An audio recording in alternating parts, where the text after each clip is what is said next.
Et bonjour à tous. Aujourd'hui, eh bien, on va parler, donc c'est Gatsu, pardon, et aujourd'hui on va parler d'Aladin. Là en fait, ce que vous voyez, c'est Aladin. Je regarde juste si ça marche, super. Donc là, c'est Aladin sur Mega Drive.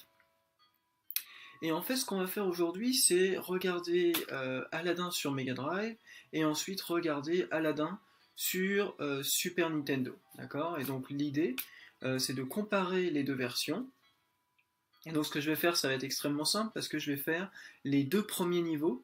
Donc ça va être un petit peu ennuyeux, mais je vais faire en fait les deux premiers niveaux de la. Voilà. Donc je vais faire les deux premiers niveaux de d'Aladin en fait sur Mega Drive et sur Super Nintendo. Vu que j'ai fait les deux jeux en fait jusqu'à la fin, je vais ensuite vous dire quels sont selon moi en fait les, euh, les points positifs et les défauts en fait de chacun des jeux, et puis ensuite vous déciderez en fait ce que vous en pensez. Donc voilà, donc là en fait c'est le jeu sur Mega Drive, et en fait ce qu'on voit tout de suite, c'est que le menu est sympathique. Il y a la ville d'Agraba en fait qui est très bien dessinée en arrière-plan. On voit que c'est Disney's Aladdin, parce qu'évidemment il y a plein d'Aladdin différents. Donc là on nous dit que c'est l'histoire qui est proposée par Walt Disney. Et on voit en dessous que le développement a été fait par deux entreprises en fait. Et en fait, c'est Virgin Games et Walt Disney Company. Donc en fait, les deux en fait ont contribué au développement, donc ce Walt Disney Company et Virgin Games. Et le jeu est sorti en 1993 sur donc la Mega Drive ou Sega Genesis en anglais. Et donc voilà un petit peu pour l'histoire. Là, en fait, on voit que le menu nous propose deux choses, Press Start ou Options. Donc, dans les options, vous pouvez décider si vous avez le niveau de difficulté, en fait. Donc, vous avez, comment ça marche, Difficult, Practice ou Normal. Donc là, je vais juste faire un normal. Music, vous pouvez l'éteindre ou pas, et puis vous pouvez euh, voir un petit peu quelles sont les touches, et puis grosso modo, c'est ça. Donc là, sans plus attendre, je vais directement en fait appuyer sur Start, et on va voir un peu ce qui se passe. Et donc en fait, on voit, là j'aime beaucoup cet écran, donc d'un point de vue ludique, c'est assez génial. Même si on n'a pas la notice, et bien d'un seul coup, là on se retrouve avec un écran qui nous indique en fait le sens de toutes les icônes que l'on va trouver en fait sur notre écran. Et donc ça, je trouve ça plutôt pas mal. Donc là en fait c'est le début. Tout le monde connaît plus ou moins l'histoire d'Aladin sur Super NES, et si jamais vous la connaissez pas, je vous invite à aller voir le Disney, parce que c'est un super dessin animé. C'est un classique, comme on dit, et donc voilà, je vous le recommande vivement. Là, c'est plutôt pas mal en fait. On voit Jafar et son perroquet, je sais plus comment il s'appelle. Merde, comment il s'appelle son perroquet? Yago, bien sûr. Euh, et d'ailleurs, Yago, ça se dirait Jago, en tout cas en anglais. Hein. J'ai un étudiant qui s'appelle comme ça, donc faut faire gaffe. Euh, et en fait, le seul problème, en fait, là, c'est qu'en fait, on ne nous montre pas. C'est bizarre parce que le jeu, et ça, je vais en parler. Le jeu a été fait par Walt Disney, enfin en tout cas, en partie en fait par Disney. Et le truc, c'est que là, je fais juste pause. Le truc, c'est que en fait, l'histoire du jeu ne suit pas réellement l'histoire qu'on voit dans le dessin animé. Et ça, par exemple, je trouve que c'est un défaut du jeu. Mais je vais en parler au fur et à mesure où j'avance, et puis dans la conclusion un petit peu. Donc là, ce qu'on voit, c'est l'écran en fait, avec notre petit bonhomme. Et ce qu'on voit tout de suite, en fait, il n'y a même pas à tortiller, c'est que en fait, les graphismes sont absolument sublimes. Hein, le jeu, c'est pas compliqué, c'est un dessin animé, c'est quasiment la reproduction du dessin animé.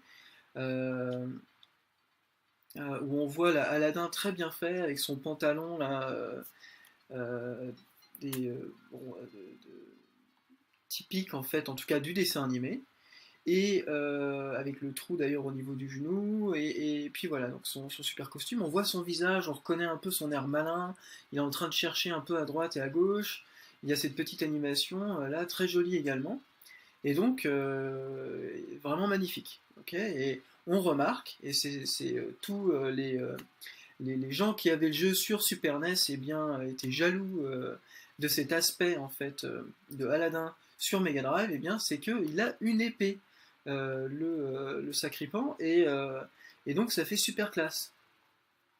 Donc il a une épée, et en fait cette épée, donc là en fait là je montre juste les mouvements c'est très simple, vous pouvez vous déplacer, donc courir, avancer, et voilà, vous pouvez sauter, et vous pouvez donc donner des coups d'épée, voilà.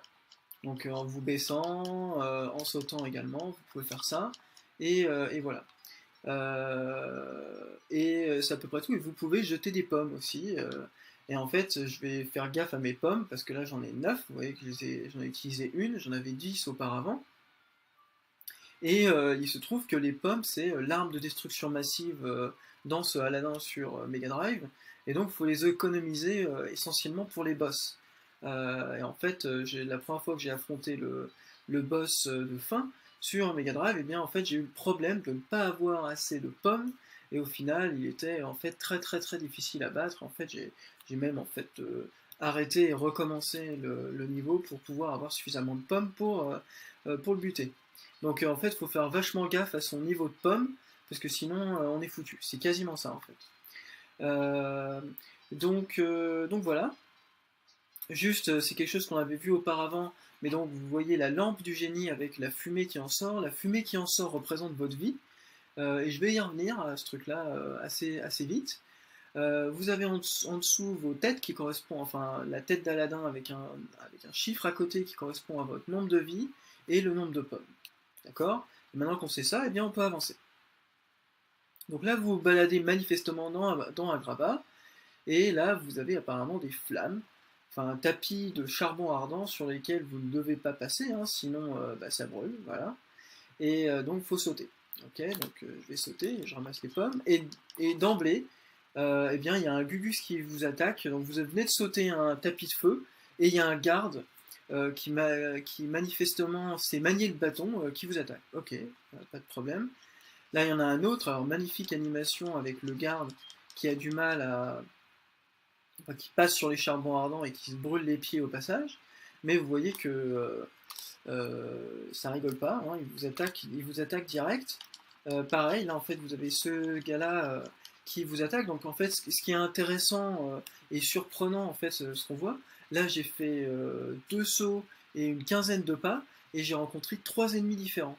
Donc en fait, je trouve que c'est intéressant d'un point de vue gameplay. En fait, on rencontre très très vite euh, en fait une panoplie d'ennemis assez surprenant, enfin plus surprenant les uns que les autres. Il y en a un qui c'est un lanceur de couteaux, etc. Et donc très rapidement, on se rend pas compte de, par exemple, d'un point de vue gameplay, de ce qu'il faut faire, parce que c'est comme si les ennemis changeaient à chaque écran. Et donc je trouve que ça contribue en fait à une difficulté assez élevée du jeu euh, qui, qui apparaît dès le départ.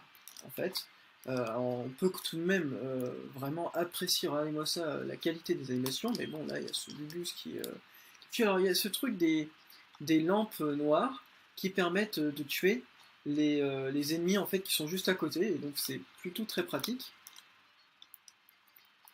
Donc voilà, donc là je récupère le maximum de pommes possible, hein, c'est toujours utile. Euh, donc voilà, donc là en fait j'ai perdu assez de vie, parce que vous voyez que je me suis fait toucher plusieurs fois, et c'est l'un des problèmes qu'il y a dans ce jeu, et bah, c'est qu'il y a la manière dont vous perdez la vie, qui est que la fumée sur l'écran diminue. Bah, du coup en fait ça vous permet pas de savoir réellement qu'est-ce que vous avez comme vie en fait, ce qui vous reste, combien de coups en gros vous pouvez vous prendre, etc. Et ça c'est un problème assez important. Là, vous voyez, là je viens de perdre à nouveau de la vie, et c'est pas clair en fait bah, ce qui me reste vraiment. Donc ça pour moi c'est un des inconvénients du jeu, malgré évidemment la beauté incontestable du jeu. c'est un problème assez important. Un autre problème que vous voyez là, c'est que par exemple, l'ennemi, il était caché derrière en fait le pilier là. Voilà. Donc là, par exemple, vous voyez plus votre personnage et vous voyez pas les ennemis qui sont cachés derrière. Et d'un point de vue gameplay, en fait, je trouve que ça augmente la difficulté, ok, c'est un bon point, mais ça augmente de manière complètement artificielle, en fait, en gênant tout simplement la visibilité du personnage. Donc je trouve que c'est un problème, personnellement. Je ne sais pas si vous pouvez entendre, je vais peut-être essayer de monter le son juste de manière momentanée, voilà, juste pour que vous bénéficiez un petit peu.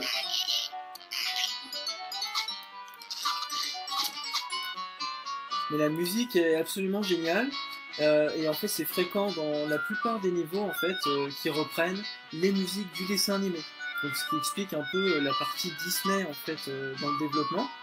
Et donc voilà, donc ça c'est vraiment génial. La plupart du temps, les musiques sont reprises et c'est très agréable à écouter et à jouer sur cet air enjoué du premier, du début en fait d'Aladdin, du dessin animé. Et donc voilà. Donc là, je vais baisser le son pour qu'on puisse m'entendre un petit peu.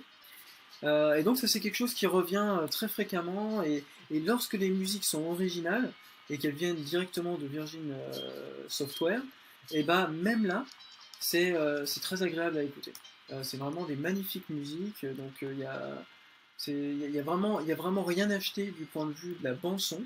Elle est vraiment très belle. Donc voilà.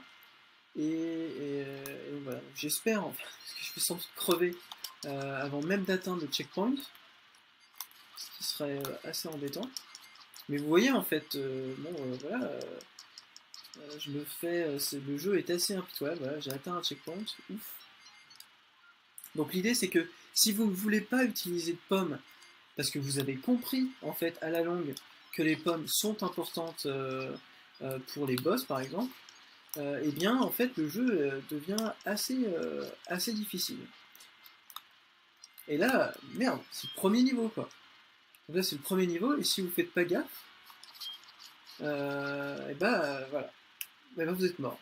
Et là en fait c'est assez incroyable parce que le gars me balance des poignards et moi j'utilise mon épée en fait pour lui renvoyer dans la tronche et malgré tout en fait les poignards ils arrivent à passer en fait. Donc en fait, là on voit que le niveau de difficulté, je veux dire, on peut dire ce qu'on veut, le niveau de difficulté, il est élevé, point barre, c'est le premier niveau quoi. On est en train de parler d'Aladdin, hein, c'est pas, on n'est pas dans Ghouls and Ghosts, etc. Là on est en train de parler d'Aladdin. Et donc là je suis mort au premier niveau.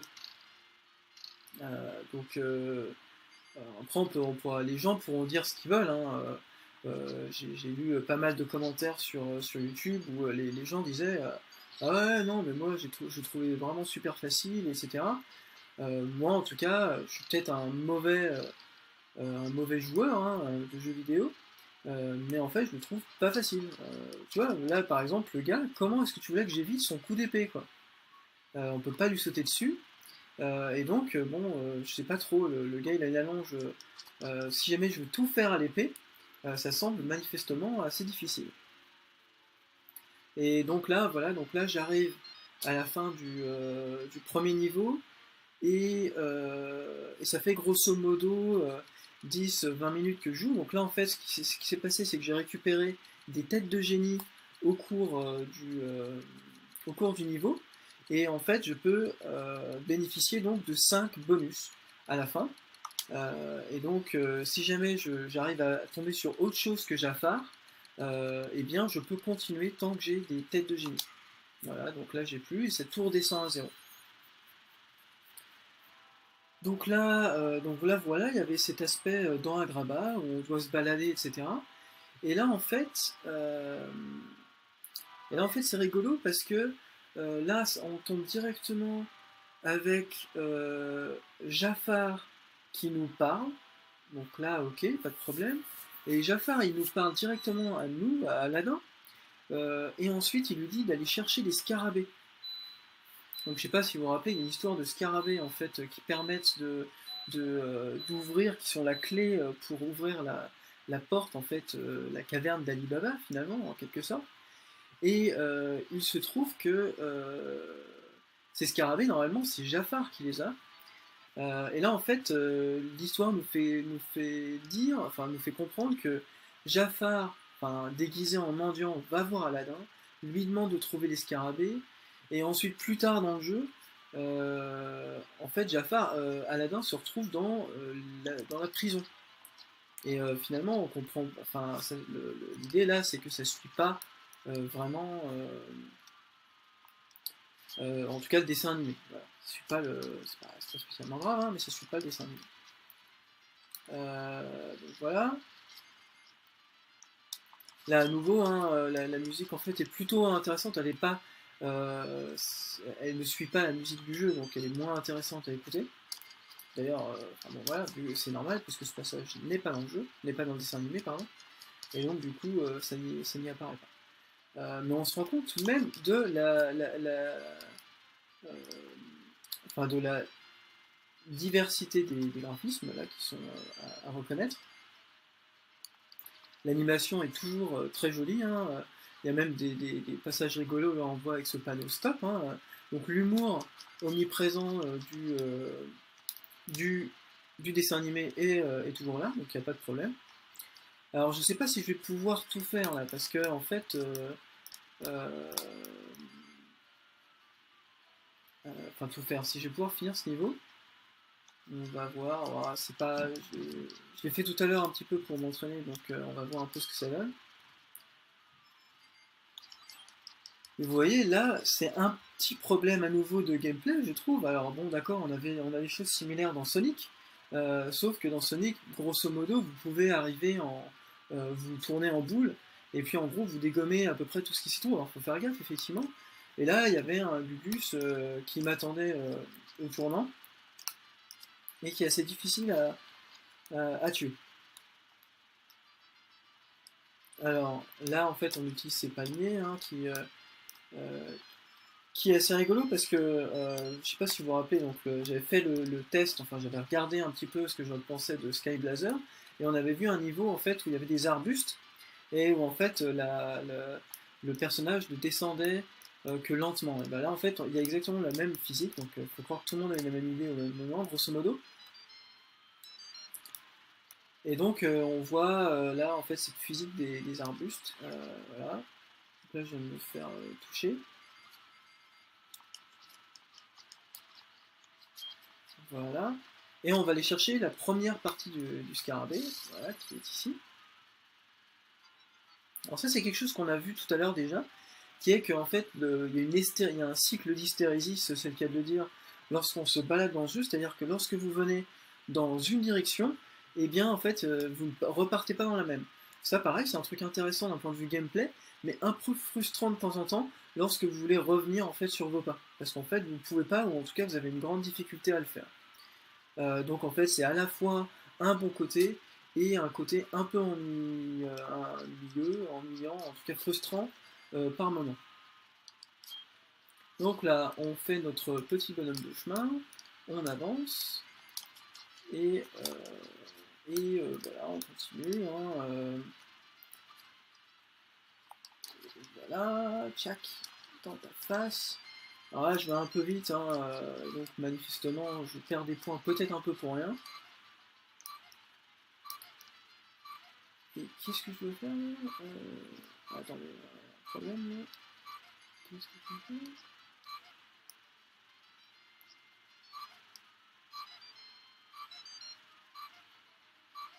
attendez, un problème. Je ne sais pas ce que je veux faire. Ah, ok, autant pour moi. Il fallait que j'aille chercher un scarabée. Voilà. Il faut que je fasse vraiment gaffe à ces dents là parce qu'il me reste plus beaucoup de vie. Voilà. Et donc, voilà. Donc là, j'ai fini. Donc, fallait que vous voyez, ce niveau, il est très rapide. Il fallait juste que je prenne 2 morceaux de scarabée. Et voilà. Donc là, en fait, ce que je vais faire, c'est que je vais m'arrêter là pour Aladdin. Pour Aladdin sur Mega Drive, pardon. Et ensuite, on va passer à Aladdin sur Super NES.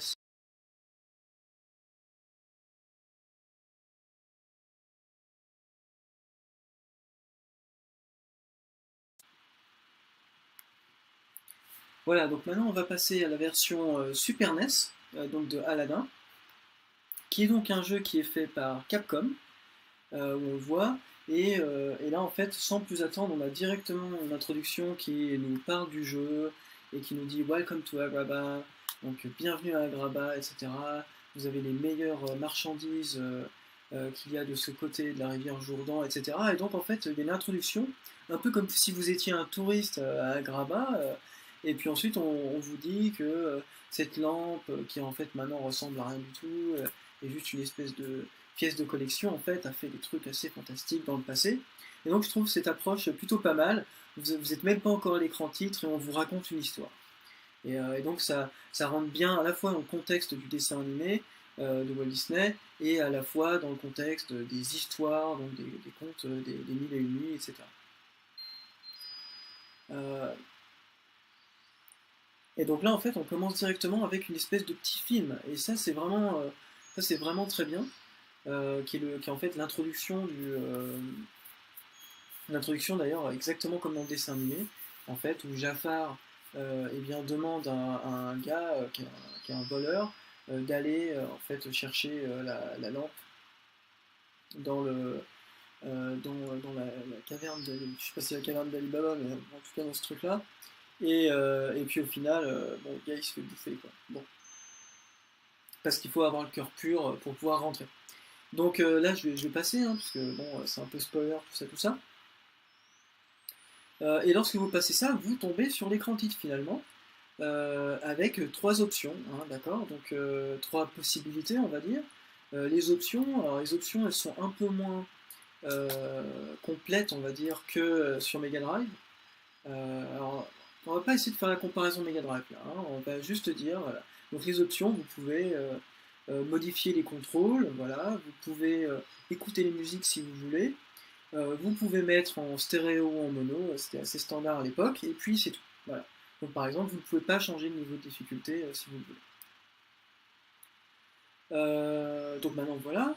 Donc on est à nouveau là. Password, eh bien c'est un système de password assez classique pour l'époque, où en fait vous rentrez différentes images en fait des personnages principaux en fait du dessin animé, et ça vous fait en fait un code à rentrer qui vous permet d'avoir une espèce de continu. Si jamais vous devez éteindre la console, eh bien vous aurez un endroit où recommencer. Donc en fait c'est un système de sauvegarde qui à l'époque se faisait par mot de passe.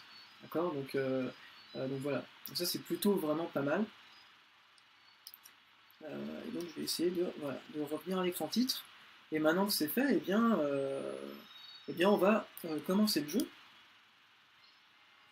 Donc le jeu commence, voilà, on est à Grabas, et voilà, c'est comme ça.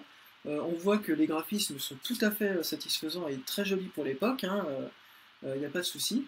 Aladdin est quand même très bien modélisé, il a son petit pantalon déchiré également au genou. Il y a Abou qui est tout le temps à côté, et puis on voit donc ses vêtements ils bougent, donc l'animation est également très jolie, et ses cheveux qui bougent, etc. Vous voyez également que dans le fond, eh bien, on peut voir différents backgrounds, donc vous avez plusieurs plans en fait qui appartiennent au fond. Donc ça également, c'est pas mal, ça montre la profondeur de la ville d'Agrabah.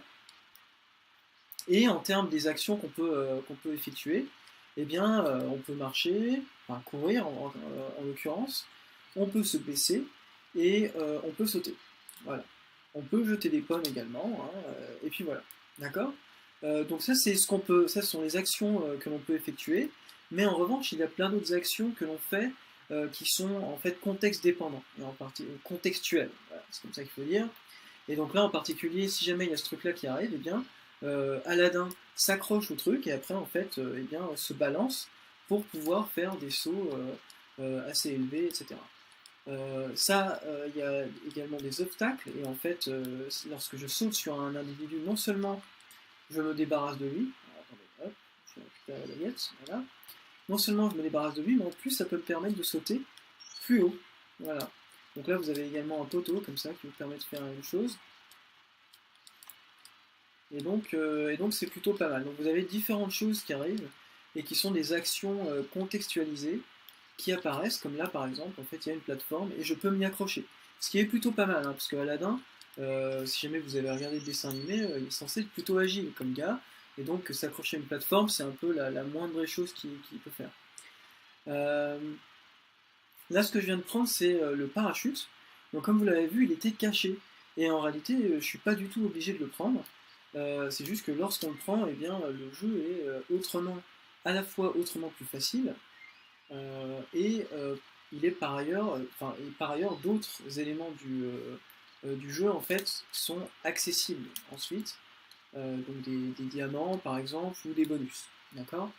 Euh, Juste pour souligner que j'ai pris une boule rouge il y a quelques secondes, et cette boule rouge, en fait, elle m'a donné un nouveau cœur.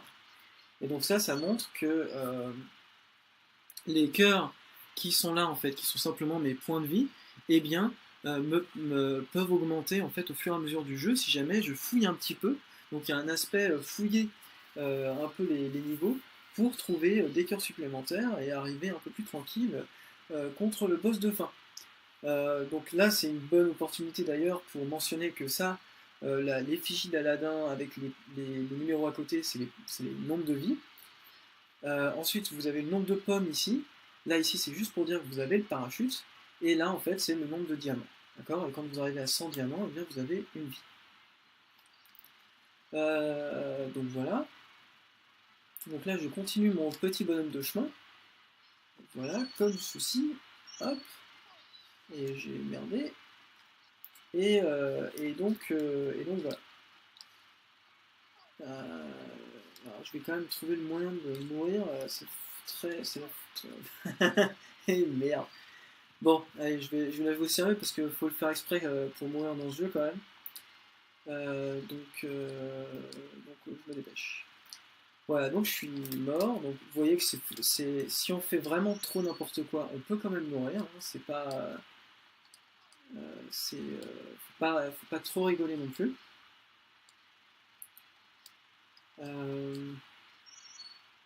Donc voilà.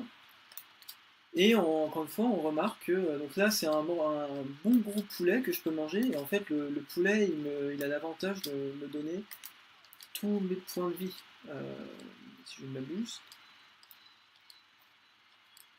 Là, j'ai pris un scarabée. En fait, c'est un type de bonus, en fait, que je vais vous montrer dans quelques secondes. Et voilà. Donc là, en fait, les mondes, ils sont constitués de 3 niveaux à chaque fois, ou de 3 tableaux.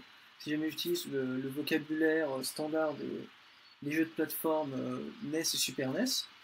Et si jamais vous avez eu l'opportunité de récupérer en fait un scarabée bonus, et bien vous avez ce bonus de génie qui apparaît en fait à la fin du niveau. Et donc lorsque vous appuyez, ça fait comme une espèce de roulette gagnante. Là, je ne me rappelle plus comment ça s'appelle, le roue de la fortune, voilà. Et donc voilà. Donc ensuite vous appuyez sur un bouton. Et donc c'est le doigt du génie qui fait un peu l'espèce de flèche qui est dans le truc standard de la roue de la fortune. Et en fait, vous n'avez rien à perdre ici. Donc en fait, vous gagnez toujours quelque chose, soit un crédit, en fait, qu'il y a un crédit, c'est les crédits de continu, soit une vie, soit deux vies, ou même soit en fait, on vous redonne tous vos points de vie. D'accord. Donc en fait, vous avez toujours quelque chose à y gagner lorsque vous avez finalement bien travaillé et récupéré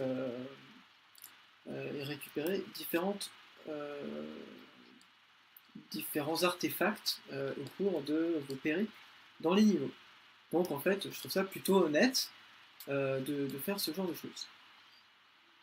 Donc là, je vais continuer à progresser dans le niveau. Donc là, vous voyez qu'il est assez différent et un peu plus plateforme qu'avant. Voilà, les niveaux changent un peu. Là, maintenant, celui-là, il est un peu plus en altitude, par exemple. Donc, je vais essayer d'aller un petit peu vite, en fait, parce que là, je commence à perdre peut-être un petit peu de temps. Voilà. Alors lorsque vous balancez comme ça, vous pouvez aussi donner un coup de pied en fait au méchant. Et donc voilà, donc du coup, ce jeu, il est vraiment plutôt sympa. Je vais essayer de vous faire profiter également un petit peu de la musique. Voilà. Donc comme vous voyez, la musique, elle est très sympathique également. On pourra, elle est semblable en fait dans l'entrain qu'elle a, dans le type musical. Voilà, en fait, quand on entend les trompettes, etc. En fait, elle a un genre qui est très proche en fait du thème, par exemple, du dessin animé, mais qui n'est pas le thème du dessin animé, d'accord. Donc ça, c'est quelque chose qu'on peut dire en fait sur le jeu, hein, qui est donc que les, euh, les thèmes musicaux sont très bien. Voilà, je vais juste rebaisser. Donc les thèmes musicaux sont très bien et vraiment on s'amuse beaucoup dessus. Il y a vraiment aucun problème. Mais on pourra leur reprocher de ne pas en fait suivre le dessin animé, d'accord. Donc il ne s'inspire pas du dessin animé. Pour être tout à fait franc, je ne sais pas pourquoi. Il y a peut-être un problème de droit. Et donc voilà, c'est quelque chose qui est, bah, c'est la vie. Euh, c'est la vie. Alors, hop, vidéo, voilà. Et donc voilà, donc là vous voyez en fait, ce qui est bien quand même, c'est assez exemplaire. Alors, en fait, on a fait trois tableaux différents et les tableaux nous ont montré en fait trois phases de gameplay différents. D'accord. Donc vous aviez à la fois, en fait, dans le premier, c'était un gameplay horizontal où vous sautiez en fait de plateforme en plateforme, mais essentiellement pour se déplacer horizontalement. Dans le deuxième tableau, en fait, on s'est déplacé verticalement et horizontalement. Et en fait, dans le troisième tableau, on a fait quelque chose d'assez similaire, à la seule différence qu'on avait également on avait également en fait la nouvelle phase de gameplay qui impliquait euh, pardon, en fait, les draps en fait sur les cordes à linge, qui est plutôt sympa et qui à nouveau en fait, si jamais on s'inspire du dessin animé et clairement dans l'esprit du dessin animé d'ailleurs, je crois qu'il le fait une fois Aladdin dans le dessin animé. En fait, utiliser une corde à linge comme ça pour se déplacer. Donc de ce point de vue-là, en fait, c'est plutôt bienvenu. Et en fait, on voit que le gameplay lui-même du jeu, en fait, est dans l'esprit du dessin animé. Et donc c'est tout à l'avantage de ce jeu.